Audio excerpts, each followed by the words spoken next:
Apart from PhD degree from BHU, Professor Nag has also done postdoctoral research from School of Oriental and African Studies, University of London.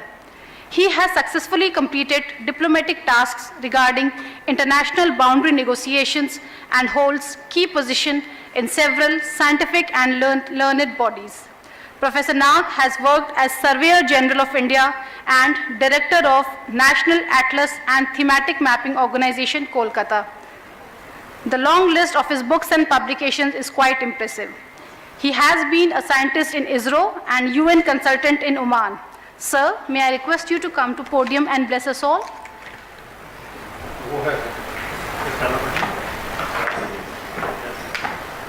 आप कहाँ जाए वहाँ पर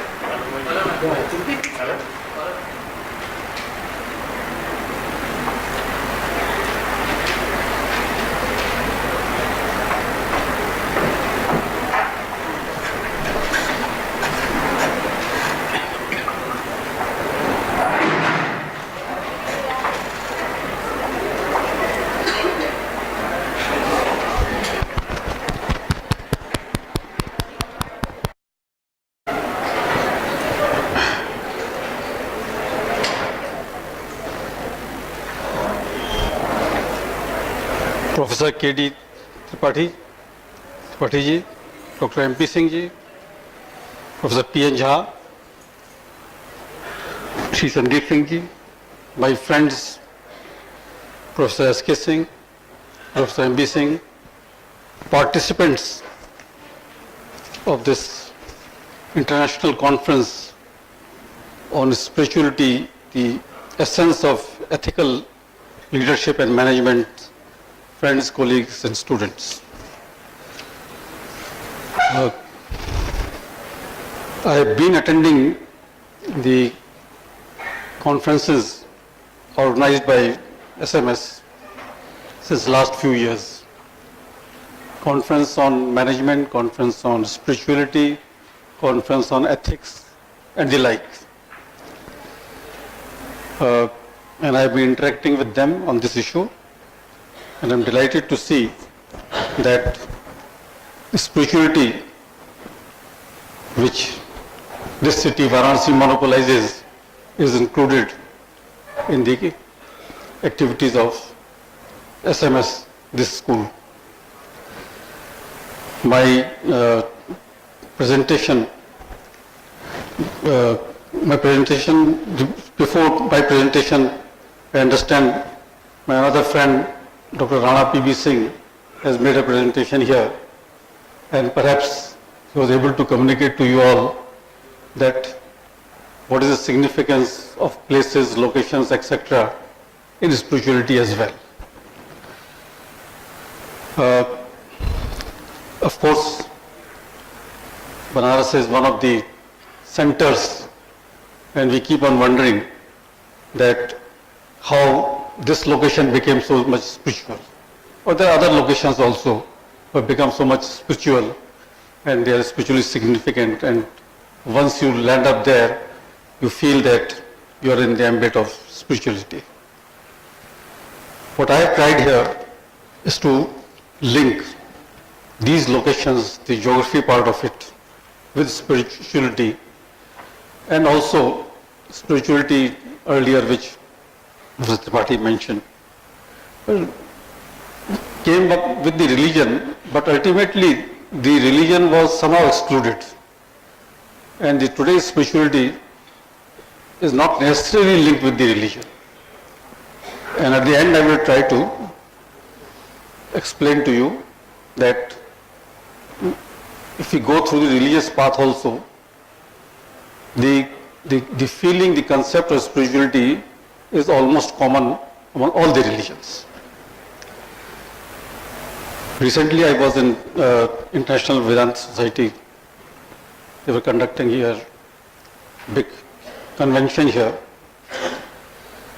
and where I was trying to explain to them, based on their own understanding of spirituality, that one has to understand himself, herself, themselves. That is the first step. And if we can do that, then you will understand more about the spirituality. Sri Aurobindo also said almost similar things. Today, one of the 4 important days of Sri Aurobindo is today. So friends, I will try to explain today to you the linkage between the geography, culture and spirituality. Professor Tripathi mentioned about the scientific part as well. If you see that geography is concerned with the scientific analysis of location, aerial patterns, spatial linkages, and association of different physical, human and cultural phenomena. So location-wise, if you analyze all these things, perhaps you get a different type of insight. A very simplistic model in front of you, where you see the geographical features based on the culture has developed, based on religion has developed, and that ultimately leads to spirituality. The issues which I would like to focus here is how the cultural components can be illustrated in order to find out broad spatial patterns, broad geographical patterns. A special impression of culture has not been attempted in a big way. How far the influence of culture is there, this is still yet to be studied in a bigger way. We geographers are trying to do that.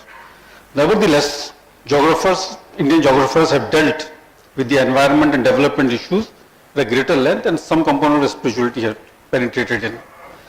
Has Indian geography promoted the spirituality? It's a big question. Sir was saying that the old traditional knowledge and the modern knowledge of management trying to integrate here, but we discuss among ourselves whether geography has been linked with spirituality at all or not. Some attempts were made by the geographers in this way, in this direction, due to their interest in cultural geography, and Professor Rana P.B. Singh's presentation was focusing on that. Professor Chatterjee, known as the father of Indian geography, he tried to do that. He was the geographer of the country. He is no longer alive. He was from Banaras also. The growth of culture in a nation state is also conditioned by the nature of its physical landscape. Mountains, plateaus, hills and plains are all part of the world's physical landscape, which exert influence on varying degree on cultural and spiritual life of a nation. Just trying to link both the things, the culture, the geography part and the spiritual part. The photographic map of India shows that India has been divided to 3 broad categories of landform: the Himalayan mountains in the north, which is considered to be more spiritually oriented, providing ideal place for meditation, to which our sages and saints always restored to, and felt the grandeur and infinity of the pure spirit mentioned in Rigveda. Vashe heme hemantavante. See this map. I won't load you with maps and geography, but little bit I will try to explain to you that if you see the maps and try to link with the ancient civilization, cultural places, you will find a lot of places along the rivers, along the Himalayas, sometimes along the coast as well. So these are the places of spiritual, where spirituality was more practiced. If you see the ancient cultural part also, it has relevance with geography of the country. The Himalayan area, the Ganga plain, the other places which have got unique location, they are more spiritually oriented.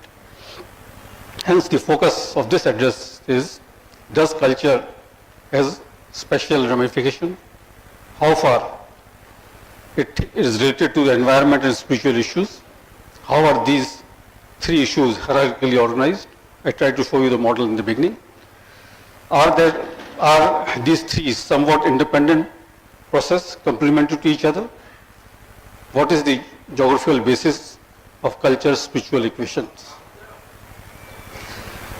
If you see the cultural heritage of the country, it is one of the most ancient, rich, vibrant, colorful, dynamic, extensive and varied civilization of the world, which has its root in different components of culture, that is music, dance, etc., etc. India is well known for the spiritual unity of in cultural diversity. Though there are a lot of diversities, but we see that there is some sort of cultural unity within the diversity as well, which hasn't been less studied incidentally. There's a need for a geographical expression or cartographic expression of these things, then only we can understand that whether there is a unity, spiritual unity at all or not. A systematic and authentic detail of cultural heritage of India in the form of maps is undoubtedly a long felt necessity. For having comprehensive cartographic record of cultural heritage of India to depict the meaningful events of origin and spread of different religion and philosophy, evolution of art and culture, and special distribution of cultural diversity of the country, which is required for further researches. They still form the basis of spirituality in totality. There are cultural practices. They contribute towards the formation of informal, unrecognized, and unofficial networks which are devoid of any royal or government patronage over considerable time under different rules. Unfortunately, these networks, associations, affiliation, spiritual groupings have not been given due credit. Nevertheless, they have played a valuable role in the unity of the country. They are our inner strength and internal spirit. We have to understand the spiritual strength of the country. Is all this type of different type of groupings which is there in the country. The spiritual part of these groupings is also very important to understand. This has given the real strength of unity of India, not the government orders, not the parliament, not the government, not the central government, but these things have also played a very vital role. What are these cultural or spiritual networks? How these informal networks operate in India? What is their special pattern? Further, how they contribute towards the unity of the country, which has not been affected even with shocks and surprise. All sort of problems came over the history, if you see, but the spiritual unity still remained. There are attempts, here an attempt has been made to initiate an inquiry into this subject, which has been neglected so far, but is sensitive and important as well. They are time-tested networks which must be exploited and trusted. Any person who is in this society, at least he will be having 25 types of networks. Out of these 20, have at least 2 or 3 networks will be spiritual. As the person goes old, perhaps the spiritual network becomes more. A person works connected and interacts through such linkages. It is possible to connect people throughout the length and the width of the country based on these type of networks, including the spiritual networks. They are spread all over the snow peaks, tropical jungles, across the 23 major languages, about 22,000 dialects, and 6 lakhs villages and the like. Such a big spiritual network is there, which remains unrecognized. There are 35 states and union territories having now 31 more specific languages or cultural affinities. Indian identity is also through these administrative setup in other parts. What we see in the cultural and spiritual unity that this ageless civilization encompasses 4 major religions, nearly 80 political parties, 300 ways of cooking potato, 50 ways of cooking fish. Such a variety is there. Obviously, to bring this heterogeneous group of people under one flag, one constitution, one national anthem cannot only be possible by official orders, legislation and federal funding. The idea of India is one of a nation that embraces different religion, caste, creed, color, cuisine, conviction, customs, costumes and spiritual following. This is the strength of pluralism of India. Religion has given the major shape to this. From time of the early historical period, religion is considered to be the most vital forces in shaping the human civilization. From the time immemorial, India has been the home of religion and also a nursery of diverse thought of different philosophical ideas. India's religious and cultural heritage is not only the one or the most ancient one, but also one of the most extensive and varied one in a form and application. Thank you. Religious spiritual heritage of India follows the same global trend.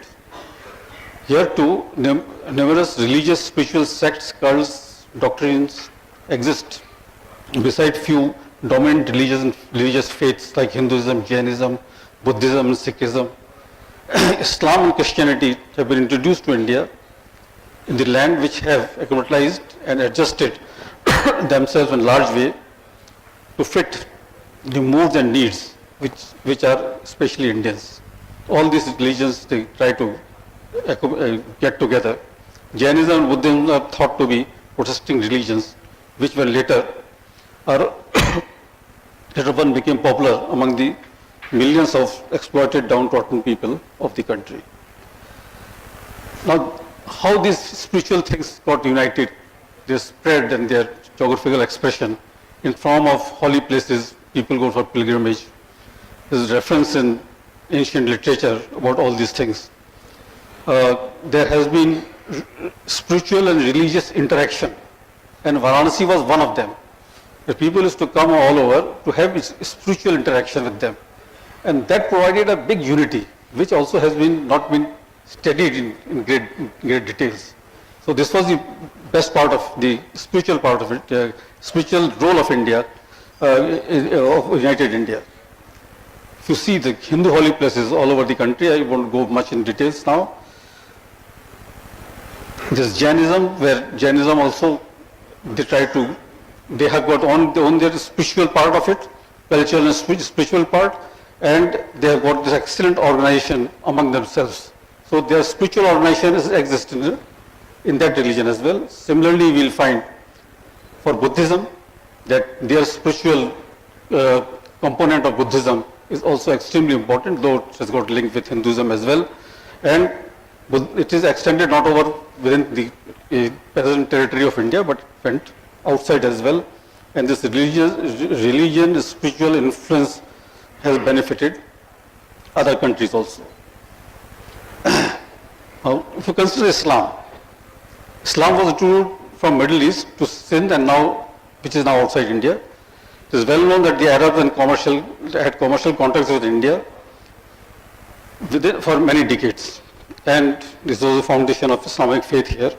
This gave us new culture and new type of thought, new constructions, and Indo-Islamic type of different lifestyle came up, which we see very much nowadays. Over the long years, there has been a coexistence led to mutual influence and cultural assimilation, along with the enrichment of the country's trade, commerce, and arts and architecture, along with the spiritual part of it. Christianity, you see, the history of Christianity is very well known. I won't repeat it, but their style of their philosophy also gave unity among certain group of people across the country, and also try to give some type of spirituality to their activities. Now, if you consider everything, and you see how these different religious-based spirituality got coincided or got assimilated. India acted as a cauldron of various cultures of religion. In this culture soup, Christianity and Hinduism influenced each other, much more in the south where they lived longer. So there has been interaction between them. According to many scholars, Bhakti movement in Hinduism may also owe something to Christian concept of love and faith. So there has been integration of Hinduism and Christianity in the personal survey from sin to death. Through Sufism and Vaishnavism of Bengal, there is received indirect influence of Christianity. So Hinduism with Christianity, with Islam, all they were trying to put together. And what I'm trying to say, that over the years, the spiritual unity also came up. The inclusion of different religion gave to some sort of a convergence of spirituality in the country. Christianity has found to be true home in the south and now become a member of family of religions that exists in India. In northern India, Christianity effectively entered only about 2 centuries ago, and even now it remains as the religion of a minority which is unevenly distributed in large part of the country, including northeast, Chota Nagpur region, etc. Now, after that, say 18th century and onwards, etc., we will find a lot of things. Initially started from 6th century. It came to 6th century came into existence of 3 seven saints from Tamil heartland of the south. It later swept through the northern India to culminate in Bengal in about 1,000 years. In 8th century, Shankaracharya came, and idol worshipping, etc., that was questioned. And in fact, he was the only Nirgun saint in the pre-Bhakti movement. Then Bhakti movement which brought devotional transformation and reforms in Hinduism during the medieval period is considered to be a crucial milestone in Indian religious history. Then other people came, including, say, Guru Nanak, including Chaitanya. All these people came. Sant Kabir came, who was from Banaras, and they tried to give the spiritual part of spiritual thought among themselves. And if you study the spirituality among themselves, you will find a lot of things are getting converged or becoming common. Sufism, little bit I have mentioned, that again the Shia Sunnis and little bit of Hinduism all put together developed Sufism, and it was again a convergence of different type of religious and philosophical thought, spiritual thought as well. Mughal emperor was the promoter of this type of activities. Later, 19th century onwards, the reform movements came, and that is the interesting part which we can really see. In the 19th century, when India was open to European missionaries, Hindu religion, socio-cultural conditions were passing through another period of moral and spiritual doldrum due to the unholy and superstitious. Introduction of European education, technology and knowledge, in addition to the products of Industrial Revolution, created a new awareness among the educated Indian communities. This brought awakening in the great social religious reforms, and also the contribution of the Christian missionaries was there. As a result, we will find that the earliest of these reforms movement was Brahma Samaj, founded by Raja Ram Rai, which brought in a wave of social reforms. Then Dayanand Saraswati, Ramakrishna Paramhans, etc., etc. They brought new type of thought, new type of new type of spirituality among us. This is a whole network of their activities, Arya Samaj, Brahma Samaj. In conclusion, I would like to mention that the regions in India which either well defined with the help of physical features such as rivers, range, valleys, or developed around important cities or group of cities. Over the years, these regions have developed their own character, identity and culture, and subsequently supported certain religious practices. Spiritual experience is the essence of all the religion. Moreover, the importance of religion on the cultural life of a nation is very great in developing philosophy, literature, architecture, painting, sculpture and music. During its long history, the country has suffered the onslaught of many foreign powers and civilization, but it has maintained its individuality and kept its culture unspoiled. Of course, in its long heritage, the country has absorbed many foreign religion and cultural influence, but still Indian culture has its own place and identity in the world's vast cultural scenario. The Indian cultural heritage has flourished with the introduction of other cultural groups. It has become richer and versatile over the years. It has gained from the strength to strength and ultimately became an invisible force in our great Indian dream of unity and diversity. The Indian model is time-tested, which may not exactly fit in the modern political theory of nation-state. Hence, India is closely watched and envied. It is the semantic power of culture, heritage, and spiritualism is less known to the world, at least to the Western countries. Indian culture and spiritual life has been studied, interpreted, and analyzed in different ways by different scholars. Only the elements which can especially appreciated can be comprehended, which have taken here. But the list is also not exhaustive. This presentation is likely to have an insight on the research trends in Indian culture and should encourage scholars, including geographers, to take a bigger initiative in this regard. India is a laboratory for research in culture and its heritage and should not remain underexplored. Further, it will be a matter of great interest to watch how the networks, association, and the cultural and spiritual infrastructure in general transform themselves with modern technologies such as television, internet, mobile phones, cheap air travel, and expanding railway and road network. People should get the benefit of such development and reorient themselves, because the objective of all cultural and spiritual activities is to bring people closer, irrespective of caste, color, creed, tribe, or religion. India's techno-cultural spiritual model is also to be closely watched by the world. Such trend has to become our cultural heritage as well. Friends, this is in short this model which I would like to show to you, that geography which governs the culture, culture governs the religion, and finally religion converges to spirituality. This is the model which geography, culture, spirituality we can look into. Thank you very much. This is from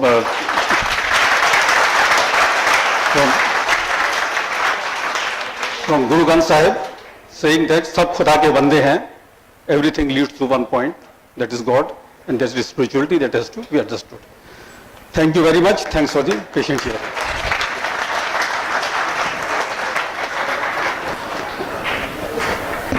Thank you so much, sir, for the valuable insight.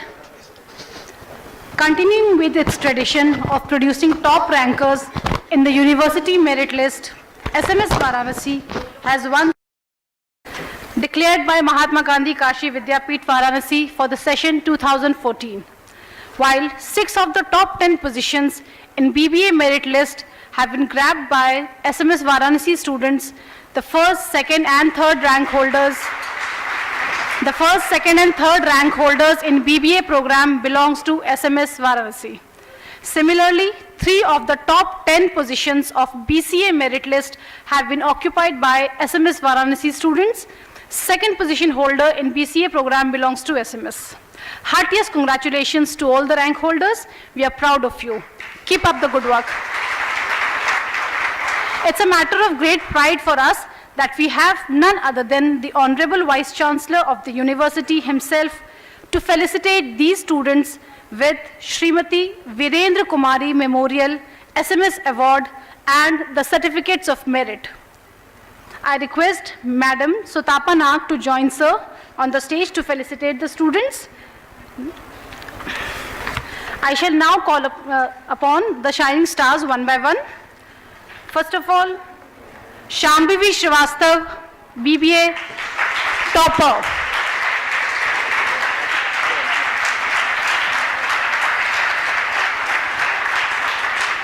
Shambhavi Srivastav, first rank holder.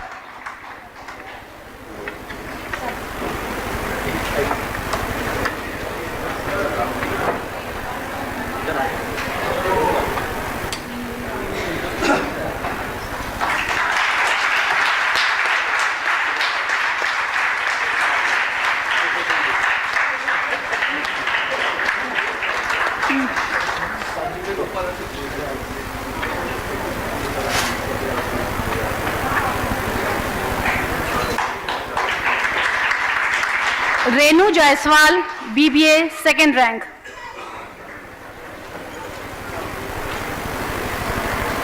Daughter of Shri Ramji Jaiswal.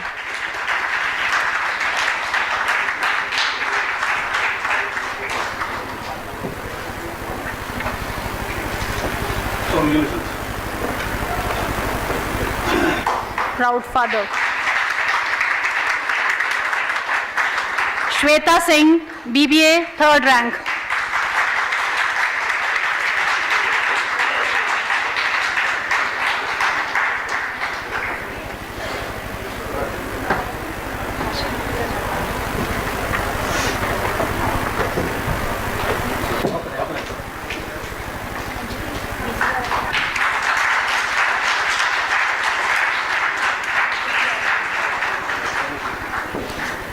Shalini Singh, BBA, sixth rank.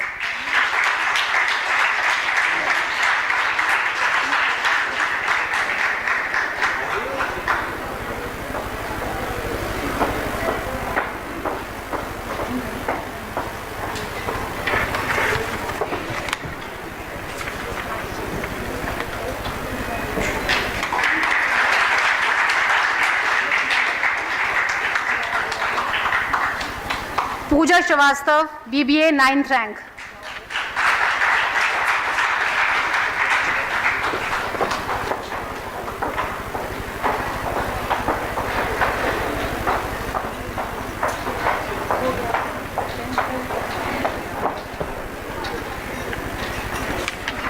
Pooja Srivastav.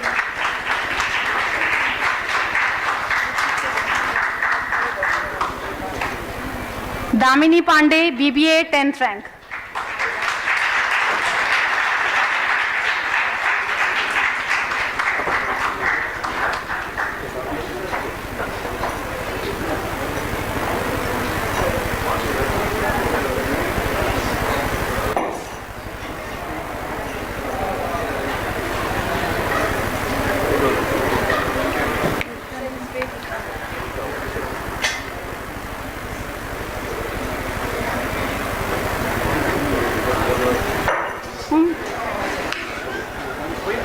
बांध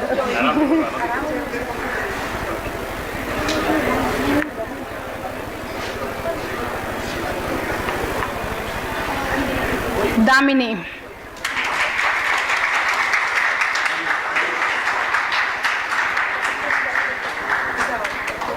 and now jewels from BCA. Digvijay Maurya, BCA, second rank holder.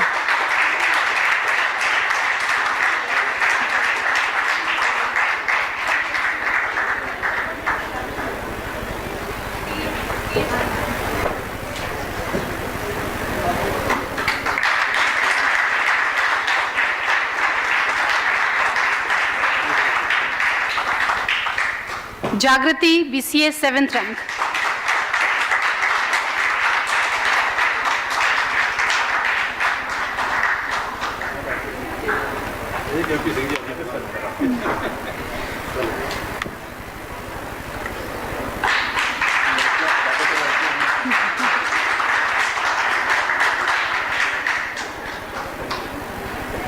Kumari Varsha, BCA, 9th rank.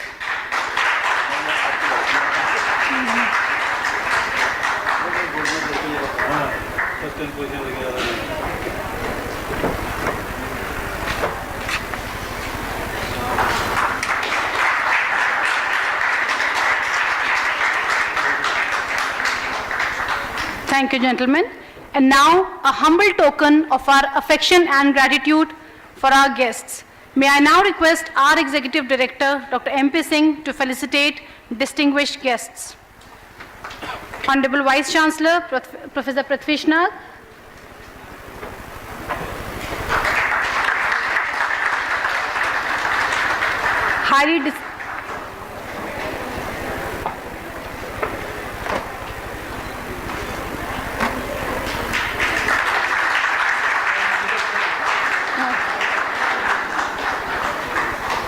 Highly distinguished Professor K.D. Tripathi.